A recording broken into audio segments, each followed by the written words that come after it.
Bem-vindos, amigos do programa Saber Além da Vida. Nós estamos hoje reunidos para debater o tema destinos. Todos são muito bem-vindos. Nos ajudem com as suas perguntas e suas questões para este debate. Oi, pessoal. Mais uma vez é uma alegria nós estarmos aqui com vocês hoje para nós conversarmos sobre esse tema que é tão interessante e causa tantas dúvidas para todos nós. Vamos lá.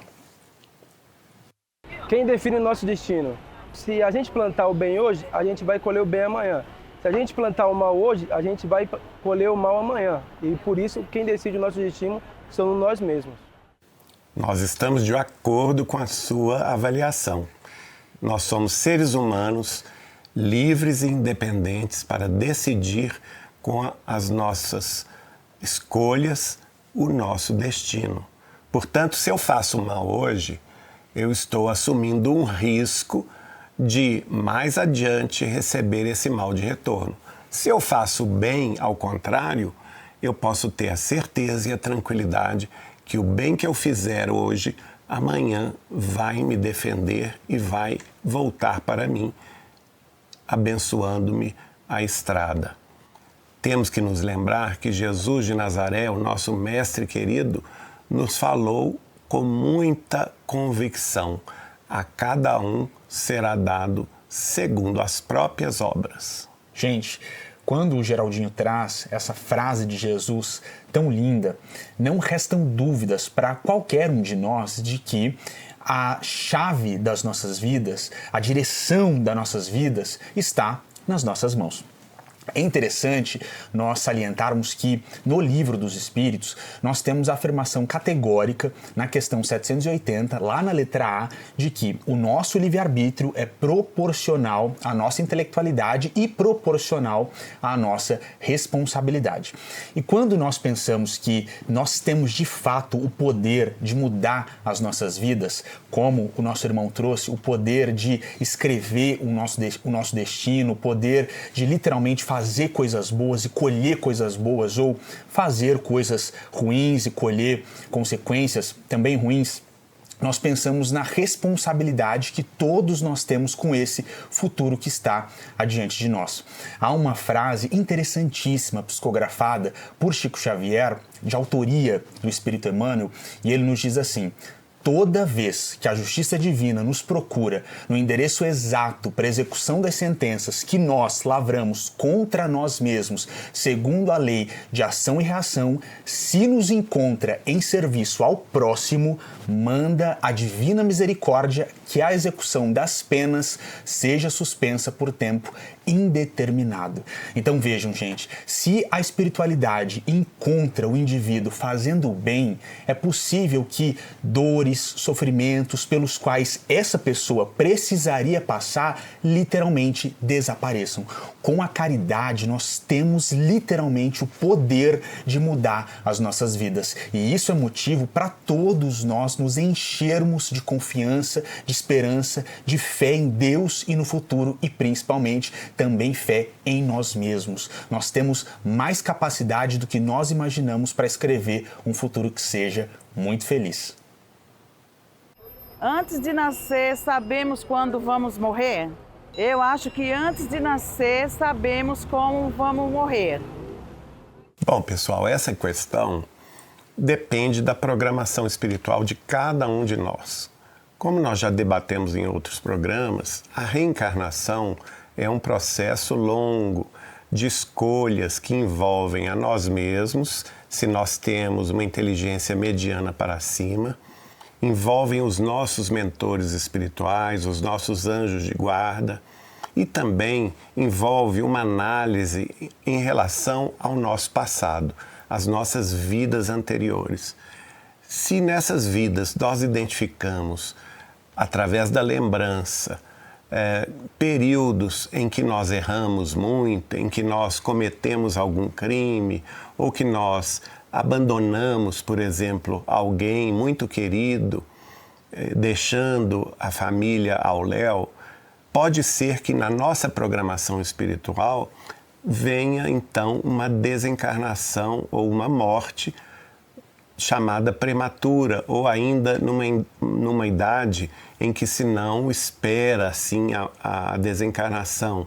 Então, nesse particular, essa morte vai ser uma morte expiatória. E como o espírito programou isso, ele vai ter a intuição de que veio por pouco tempo na face da Terra. E eu conheci uma pessoa assim, ela teve uma vida muito difícil, porque teve problemas com a paralisia infantil. Ela morava aqui em Belo Horizonte, era uma grande amiga minha, e ela falava comigo isso, ela falava que ela sentia que ela ia voltar para a vida espiritual muito cedo. Por isso ela não poderia casar-se com ninguém. E de fato, gente, foi muito interessante que aos 28 anos de idade, ela sofreu um acidente de carro na Avenida Amazonas, em Belo Horizonte, e desencarnou e passou para outra vida. Depois, em contato com Chico Xavier, eu vinha saber as explicações dele acerca da escolha que ela teve, nossa amiga Thelma, sobre esta existência. Ela tinha identificado, num passado distante de mais de 600 anos atrás, que ela havia participado na Bretanha de cercos contra determinadas vilas, mesmo guerra entre pequenos feudos ali na época distante. E por isso ela ocasionou a desencarnação prematura de muita gente e pediu essa prova para retornar à vida física, para sofrer a mesma questão que é o impedimento de prosseguir vivendo na Terra e assim se separar involuntariamente dos seus familiares queridos. E sendo assim, ela resgatou esse problema que estava na consciência profunda dela. E o Chico Xavier me contou que ela pediu esse assunto de desencarnar ainda no século XX, muito nova, para poder entrar no terceiro milênio com a consciência livre e progredir mais rapidamente. Nossa, gente, esse exemplo que o Geraldinho traz da Thelma é muito elucidativo para todos nós. Eu acho importante nós destacarmos que lá no capítulo 24 do Evangelho por Mateus, nós temos uma frase que muitas vezes é mal compreendida, porque nesse capítulo Jesus fala que sobre o dia e a hora a ninguém seria dado conhecer senão ao nosso Deus que está no céu. É importante, gente, nós comentarmos que quando Jesus traz essa frase, ele está falando numa perspectiva teológica majoritária sobre uma segunda vinda ou sobre o fim dos tempos e não propriamente sobre o momento da morte do indivíduo numa perspectiva isolada. Então, dentro da perspectiva espírita cristã, dentro desse contexto, nós compreendemos que o planejamento reencarnatório, ele é tão bem montado, ele é tão cheio de detalhes que até o nível de energia vital de que a pessoa dispõe para uma encarnação, isso vai ser em alguma medida modulado e também articulado para que ela possa viver aqui na Terra. Na literatura psicografada por Chico Xavier, principalmente nos livros de André Luiz, nós temos a informação de que em nós já está o futuro em alguma medida, dentro das nossas mentes, como nós também temos o passado, mesmo que ele esteja abafado. No Espiritismo, de uma maneira muito didática, Kardec vai comentar conosco para nós entendermos que os espíritos superiores, eles estariam em cima do monte. Então eles poderiam ver tudo o que se passa lá embaixo de uma forma mais ampla, portanto, passado, presente e futuro. Para nós que estamos inseridos numa normalidade aqui na Terra, essas possibilidades elas ainda não são uma realidade que nós experimentamos, mas passado, presente, futuro, em alguma medida, eles já existem. Isso significa que nós estamos inseridos num determinismo estanque, absoluto? Mais uma vez, não. Nós temos livre-arbítrio para mudar as nossas vidas, mas vocês precisam entender que é como se alguns caminhos já estivessem pré-traçados. E à medida que a criatura vai tomando escolhas aqui na Terra, ela vai escolhendo um caminho ou outro caminho. Agora, Deus certamente está absolutamente fora dessa articulação espaço-tempo em que todos nós estamos inseridos. E aí quando a nossa irmã pergunta, o momento da morte, ele é já compreendido, a pessoa sabe o momento que ela vai morrer? Muitas pessoas, como o Geraldinho colocou, têm sim essa intuição. Muitas pessoas que vão ter um desencarne mais cedo na vida, elas sentem que elas vão desencarnar mais cedo, porque, como eu comentei, esse futuro, em alguma medida, já está nas nossas consciências. Agora, mais uma vez, nós sempre precisamos diferenciar essas situações que estão dentro das leis divinas e de um planejamento reencarnatório, de situações difíceis e que podem ser evitadas de pessoas que, em alguma medida, em algum nível, apressam a própria desencarnação. Ninguém, gente, reencarnou para cometer o autoextermínio ou para ir contra o próprio corpo ou para tomar atitudes que vão, em alguma medida, abreviar a própria vida. Nosso destino na Terra já está definido? Creio eu que sim, até mesmo antes da gente nascer, antes da gente saber o que a gente é, o que a gente vai ser, o nosso destino na Terra já está definido. Isso vai muito por conta do que a gente acredita, o que a gente leva como a vida, e eu creio que a gente já tem o nosso destino na Terra definido até quando nascer, até o dia da morte, pós-morte, e é isso. Isso vai da crença de cada um. Eu levo isso como vida e creio eu que todo o meu destino já está trilhado e eu só estou vivendo o momento mesmo. Bem, meu irmão, a questão é a seguinte: o destino em si, ele é neutro. Por quê? Porque ele vai depender das nossas escolhas. Então, o destino, ele não está pré-definido. O que nós temos são duas questões distintas. A primeira, que nós já debatemos aqui, que é o livre-arbítrio, e a outra que é o determinismo. Em relação ao determinismo, nós podemos dizer que ele não é absoluto. Exato. Não existe um destino fixo. Vai acontecer, tudo o que acontece na minha vida já está previsto de forma tal que eu não posso modificar esse determinismo histórico a respeito do meu futuro. Quem pensa assim está enganado, porque de fato, e a experiência nos mostra isso, a gente modifica o nosso futuro dia a dia.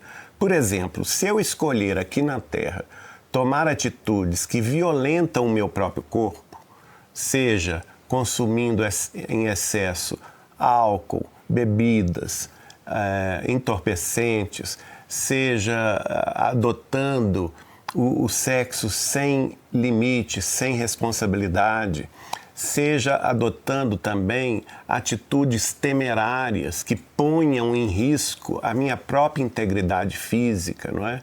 Entrando num automóvel, por exemplo, e pisando fundo sem consequências, possibilitando naturalmente um acidente grave, tudo isso tem consequências que podem sim modificar o meu destino. Exato. E neste caso, modificar o meu destino para pior.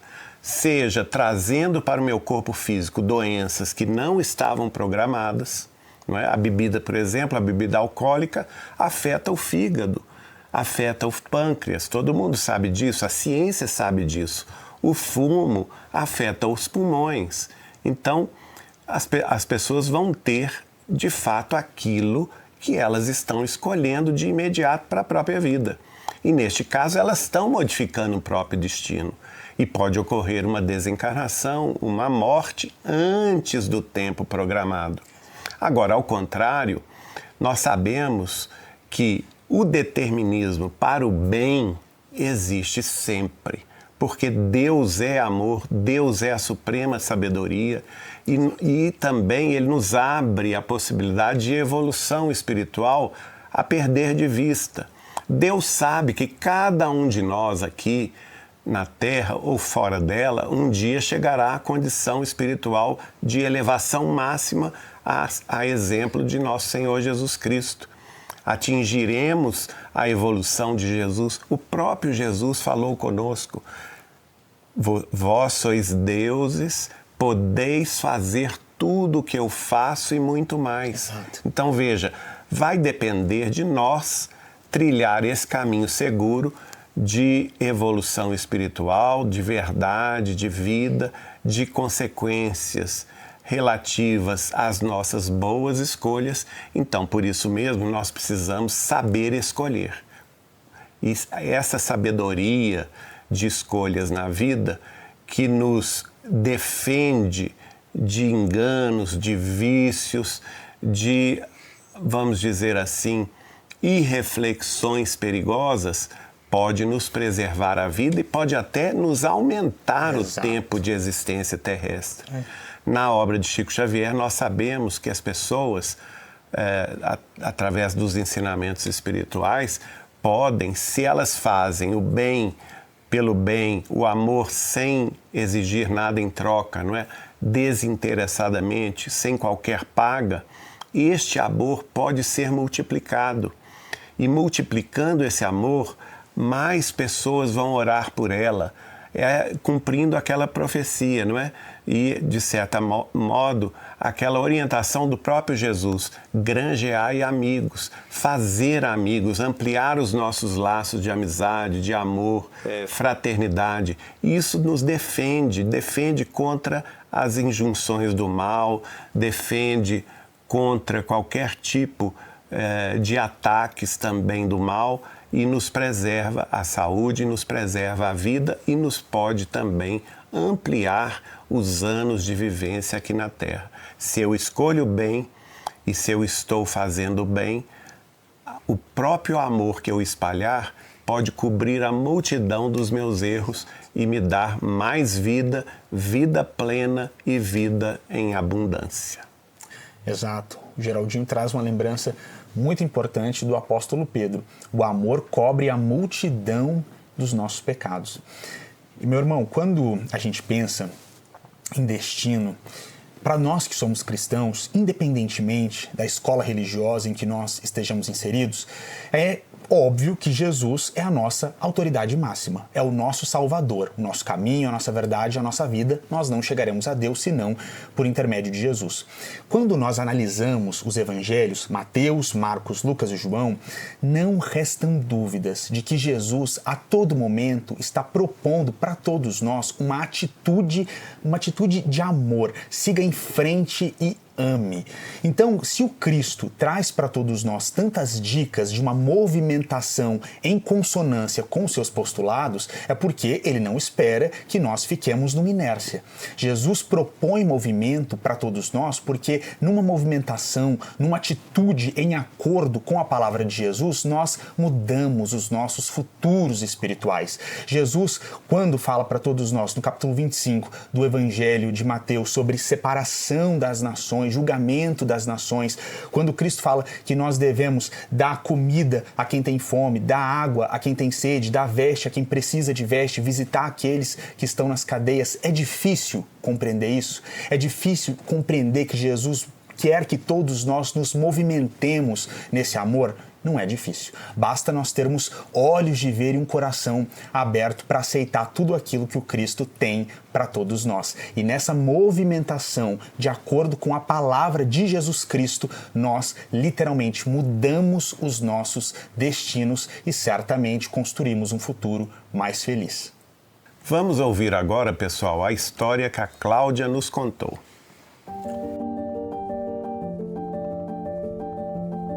Eu sou mãe de 3 filhos, um homem e 2 mulheres, todos com mais de 30 anos.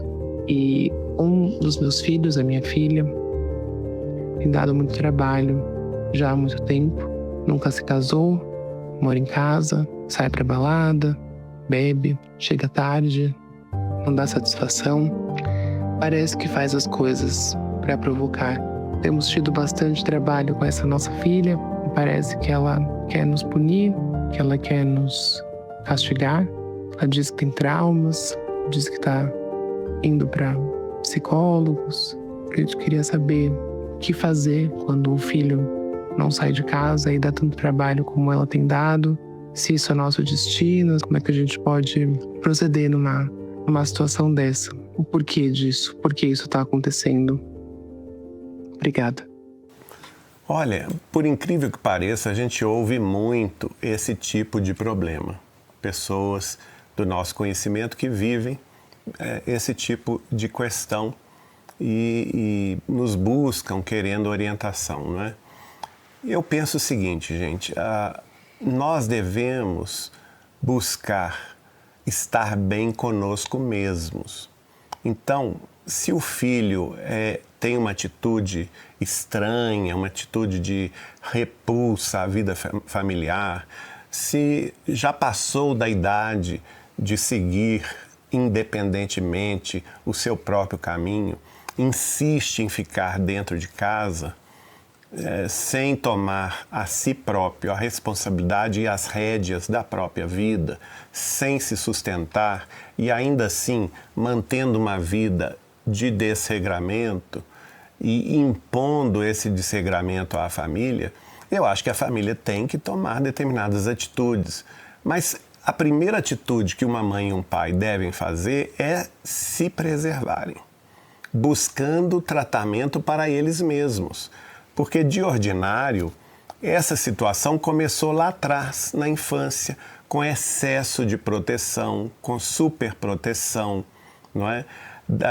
A criança não tendo responsabilidade de nada, os pais permitindo que ela fizesse tudo, sem corrigenda, sem mudança de rumo, e isso vai num crescendo. Então, o problema originalmente deve estar com os pais, com a atitude que eles tiveram diante da vida, diante da criação desse filho ou dessa filha, e aí fica-se num ponto em que há uma desconexão total entre as criaturas dentro do mesmo lar.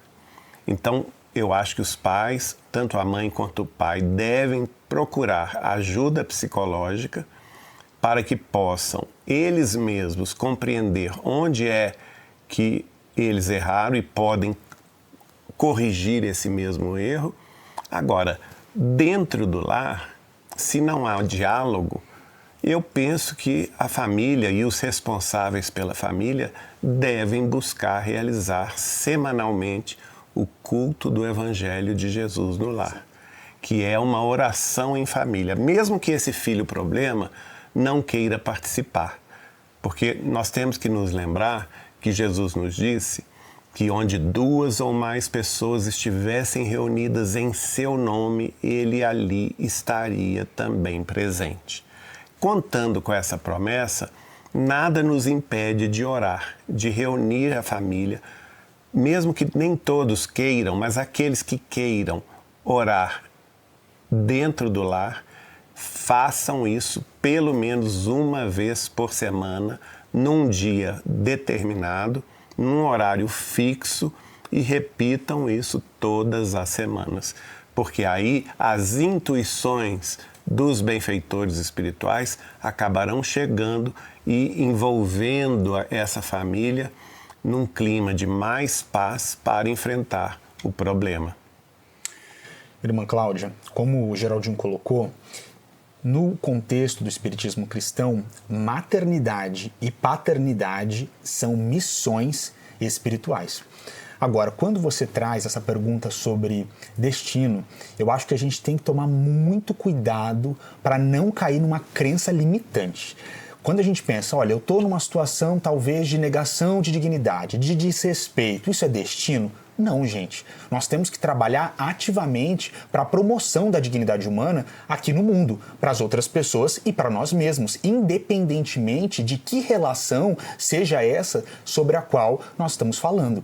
Quando Jesus traz para nós a lei de amor, e vamos pegar o capítulo 22 de Mateus, quando Jesus fala, ama o teu Deus sobre todas as coisas, com todo o teu coração, com toda a tua consciência.